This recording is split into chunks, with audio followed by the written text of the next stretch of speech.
پردے کے بارے میں ایک واقعہ۔ حضرت ام سلمہ رضی اللہ تعالی عنہا فرماتی ہیں کہ میں نبی کریم صلی اللہ علیہ وسلم کے پاس تھی اور آپ صلی اللہ علیہ وسلم کے پاس حضرت مومنہ رضی اللہ تعالی عنہا بھی بیٹھی ہوئی تھی۔ بس اتنے میں نابینا صحابی ابن ام مکتوم رضی اللہ تعالی عنہ آگے، اور یہ ہمیں پردے کا حکم دیے جانے کے بعد کا واقعہ ہے۔ تو نبی کریم صلی اللہ علیہ وسلم نے فرمایا تم دونوں اس سے پردہ کرو۔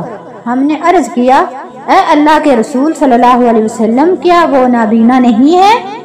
نہ وہ ہمیں دیکھ سکتے ہیں اور نہ وہ ہمیں پہچانتے ہیں۔ بس نبی کریم صلی اللہ علیہ وسلم نے فرمایا کیا تم بھی نابینا ہو؟ کیا تم انہیں نہیں دیکھ سکتی ہو؟ پردہ کرنا۔ اے نبی، اپنی بیویوں سے اور اپنی صاحبزادیوں سے اور مسلمانوں کی عورتوں سے کہہ دو کہ وہ اپنے اوپر اپنی چادریں لٹکا لیا کریں، اس سے بہت جلد ان کی شناخت ہو جایا کرے گی، پھر نہ ستائی جائیں گی اور اللہ تعالیٰ بڑا مغفرت کرنے والا اور مہربان ہے۔ یہ قرآن کریم کا حکم تھا نبی کریم صلی اللہ علیہ وسلم کو۔